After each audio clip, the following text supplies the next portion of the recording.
Il a été condamné. Hein. Ils s'en prennent aux Arabes parce qu'il dit que ce sont des voleurs.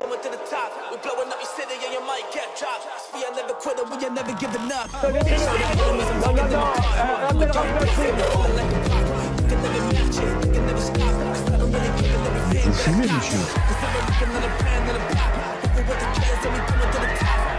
Le football, il a changé. Oui, peut-être.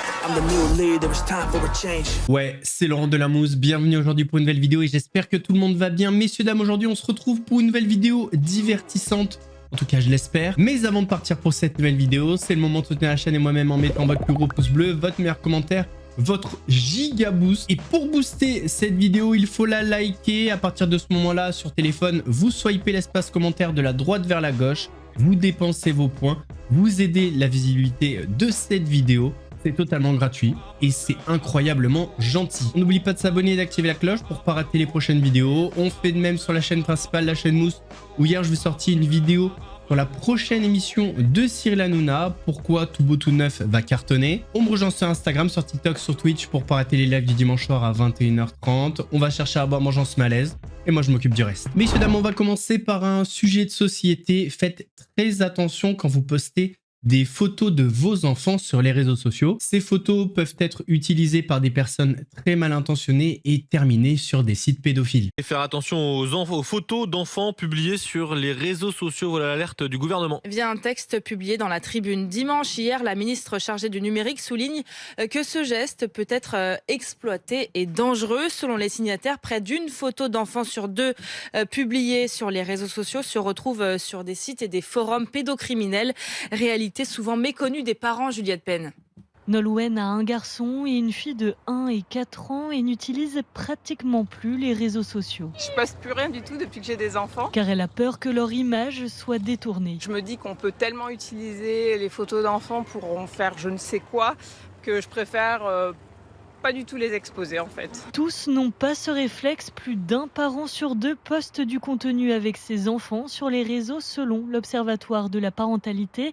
C'est le cas d'Orlane. Elle partage régulièrement des photos de son fils de 3 ans sur Facebook. Pour montrer à nos amis et à notre famille où on va, ce qu'on fait un peu. Là on est parti au concert d'ACDC, on a mis des petites photos. On s'est promené dans Paris, on a mis aussi des petites photos. Même si ces publications sont sur un compte privé, il y a danger, rappelle Suzanne Frugier, secrétaire de l'association Move Enfants. Ça peut avoir une utilisation secondaire à des fins pédocriminelles, un détournement du contenu de la photo via l'intelligence artificielle. Et ça peut même être un moyen pour certains pédocriminels d'entrer en contact avec les enfants ou de savoir où ils habitent. Sur le plateau de BFM, Sébastien Delogu a été interrogé sur son omniprésence sur les réseaux sociaux et il en a discuté assez librement et a avoué préférer TikTok à Twitter. Pour lui, la fonction d'élu de la République a changé grâce aux réseaux sociaux et il faut savoir s'en servir. C'est un public différent, TikTok ?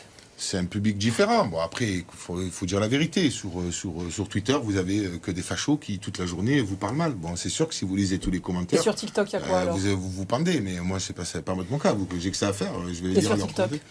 Sur TikTok, vous avez d'autres personnes qui sont là, qui vous écoutent, qui vous regardent et qui donnent leur point de vue. Et parfois, je vous avoue, même échanger avec certains.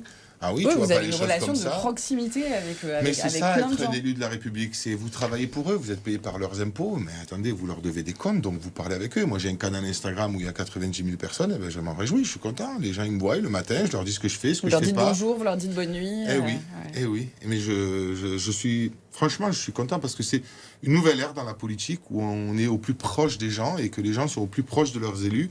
D'habitude, vous voyez vos élus, vous vous dites, ils sont en train de se gaver, de manger l'argent public, ils font rien, et c'est tous les mêmes, et blablabla, et blablabla. D'ailleurs, en parlant de racisme, ces derniers jours, il y a eu 2 gros dérapages, 2 grosses polémiques. Le premier dérapage, c'est la chroniqueuse de LCI, Ala Poedi, qui affirme que les Africains sont des pauvres miséreux. C'est quoi le délire vous êtes d'où de Bamako? Comment ça va chez vous à Bamako? Vous avez déjà réglé tous vos problèmes? C'est quoi? C'est tous ces Africains qui viennent commenter ici ou quelque part partout mes chats en fait. Je vous explique à tous les autres. Ce sont des pauvres miséreux africains qui vivent dans la brousse comme vous pouvez imaginer. Non mais dégage, rentre chez toi et fais construire les toilettes chez toi à l'intérieur au moins.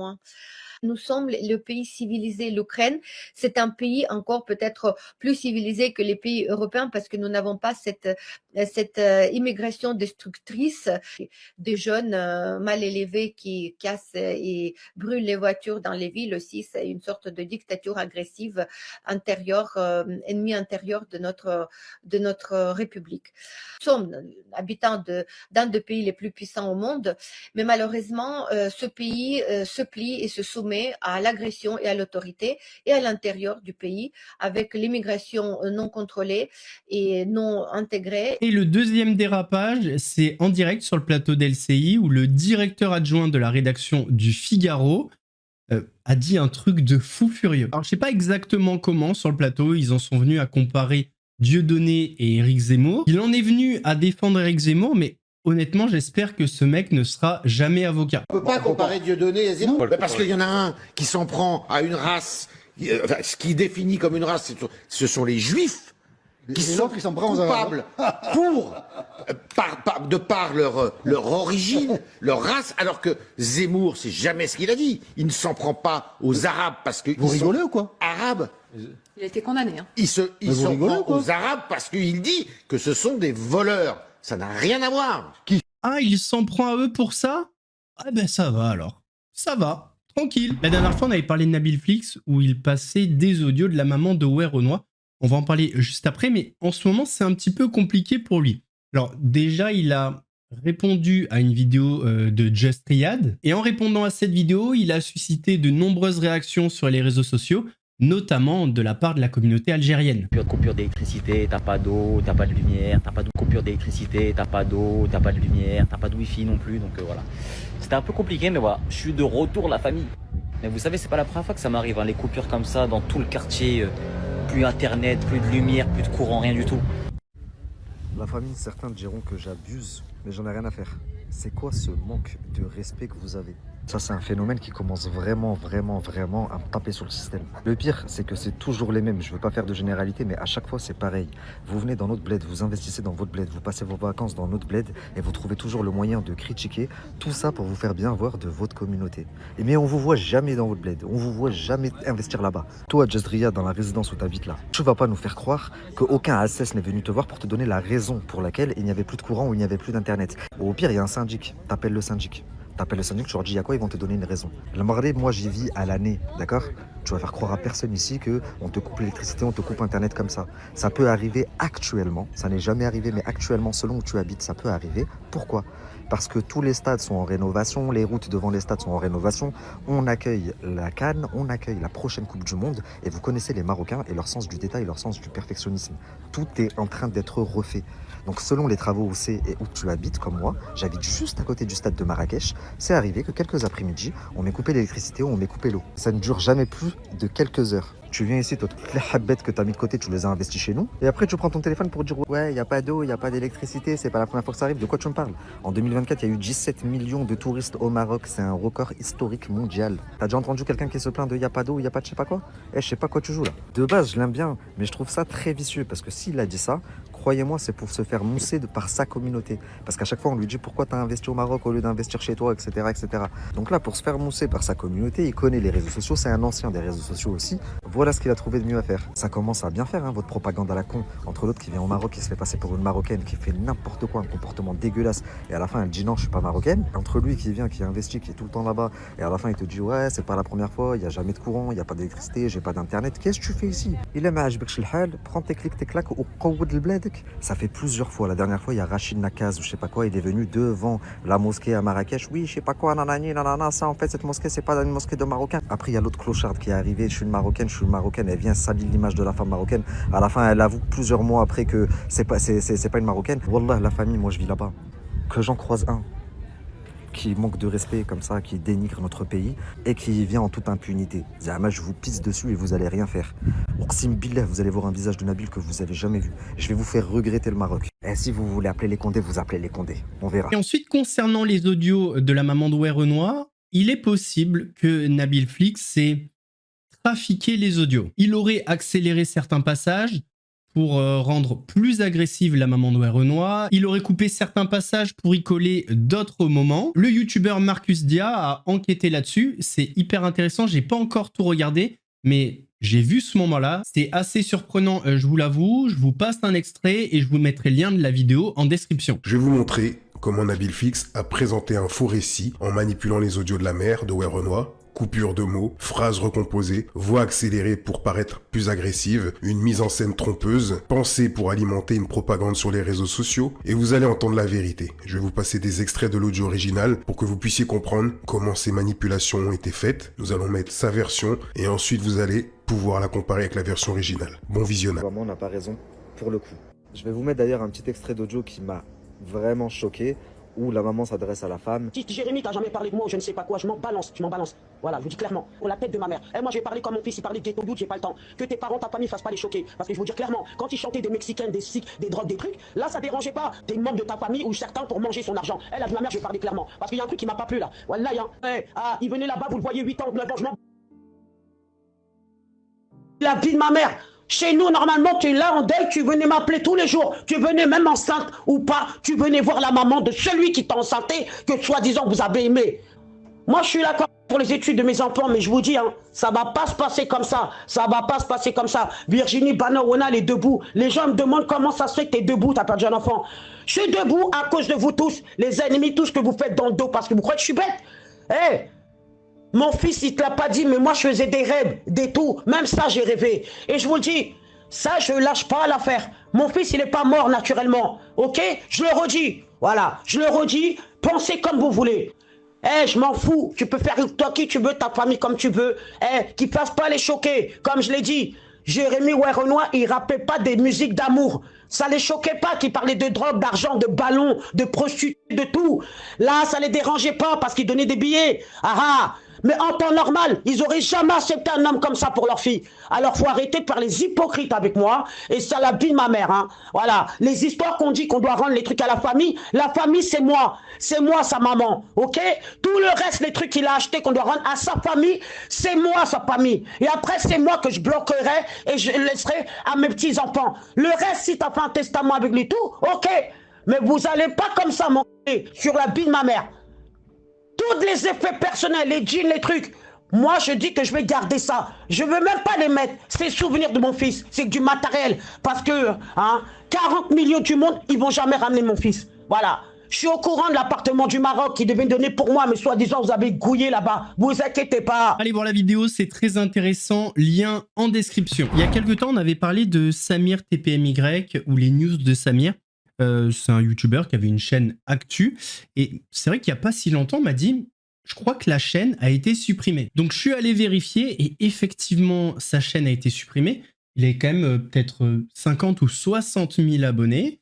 Alors, on ne connaît pas la raison pour l'instant, mais une chose est sûre, elle est bien supprimée de manière définitive. Et en fouinant un petit peu sur Twitter, je me suis rendu compte que sa nouvelle chaîne, elle s'appelle Actu Courte. Et quand on clique, on se rend compte que c'était sa chaîne secondaire. Normalement, il n'y a pas trop de vidéos.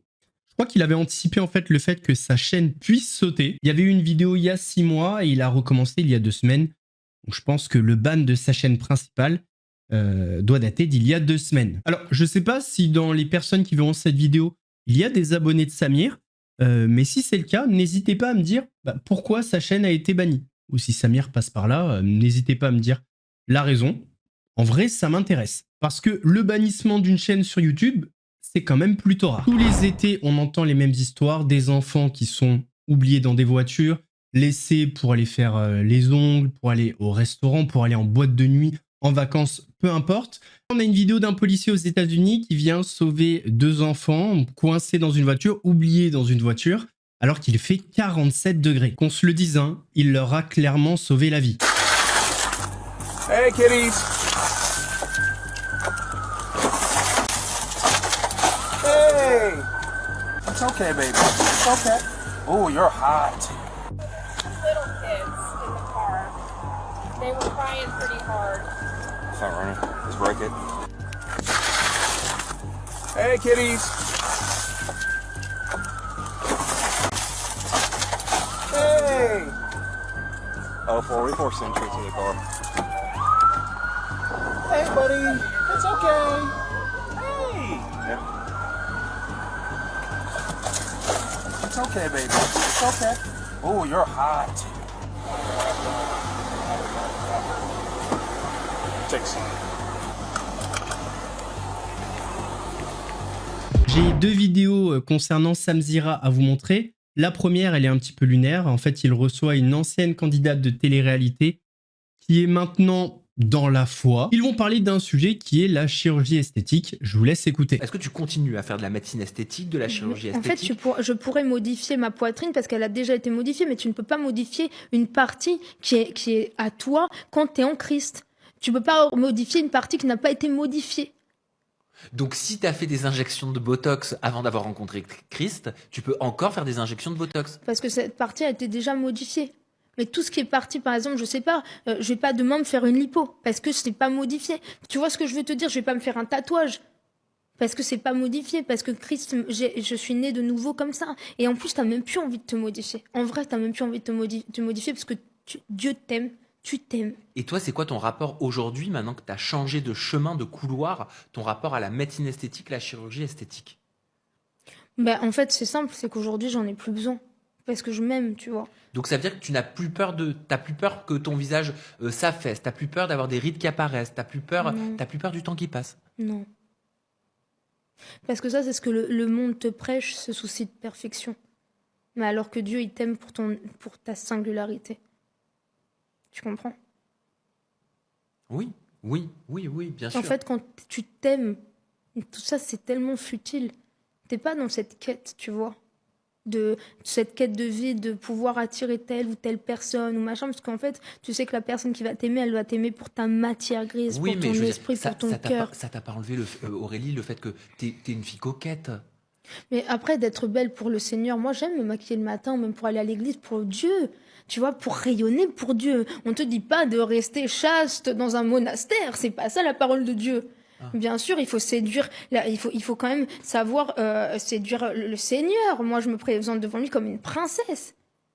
Tu vois? Mais je vais pas me maquiller pour séduire un homme ou pour l'appel de la chair. Je vais me maquiller déjà parce que je m'aime, parce que je me considère et parce que Dieu m'aime et que je suis dans la joie aussi, tu vois? Être chrétien, c'est être dans la joie. C'est vrai quand on écoute les gens, être chrétien, tu t'ennuies. Mais non, pas du tout, t'es dans la joie. Mais t'as une autre façon de rigoler. Une façon de rigoler qui est saine. T'as pas besoin de... Quand t'es malheureux, tu vas demander au Seigneur qu'il te rebooste. Tes frères et sœurs en Christ, ils viennent. Tu vois, c'est une autre dimension. Toujours pareil, hein, les influenceurs avec la religion à la carte. On en parlera un jour dans une grosse vidéo. La deuxième vidéo que je vais vous montrer, c'est une TikTokeuse, on va dire, qui détruit Dylan Thierry, notamment sur la religion. Regarde les meufs, ici à Dubaï, la plupart La plupart des meufs, c'est-à-dire qu'elles paient pour 1000 € la nuit, pour 500 €, des trucs comme ça, quoi. Ouais, voilà. Et en fait, il y a une façon de les sortir de ça, d'arrêter d'être une pute, c'est de créer un... C'est-à-dire que là, elle gagne moins de 20 000 € par mois, parfois plus, parfois moins, mais la plupart c'est moins. Du coup, on fait que la pub, on la recrute, on lui fait faire un... Ouais, voilà, elle fait tout ce que tu peux imaginer sur doigt de la machin, tout ça, écart des jambes, photos, tout ça. Et en fait, on lui donne 20%, elle va nous rapporter peut-être 60 000, que moi je vais diviser avec les autres gars, et elle lui donne 20% de tout ce qu'elle rapporte. Bon, ça me fait moins rire parce que c'est un sujet qui est très grave.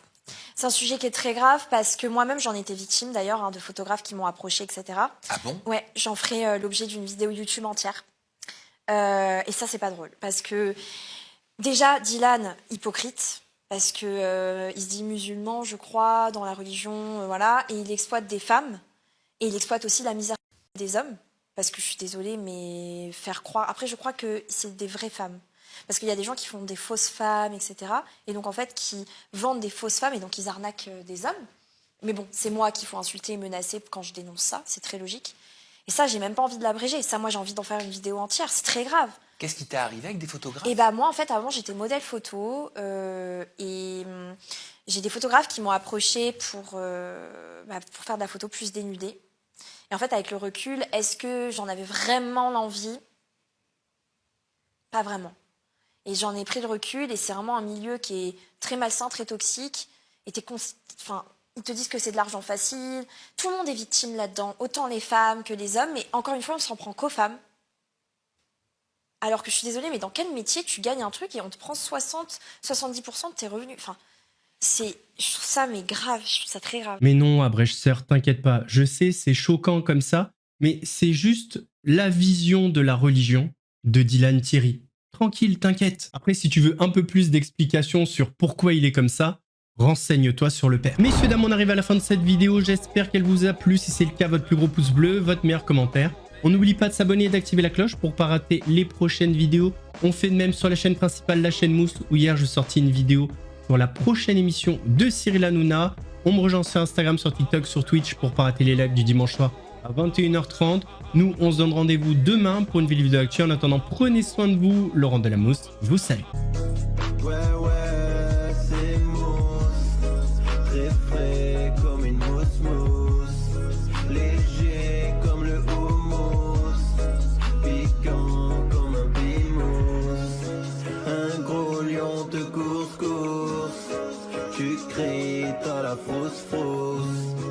J'arrive à la rescousse. Regarde, ouais, c'est moi.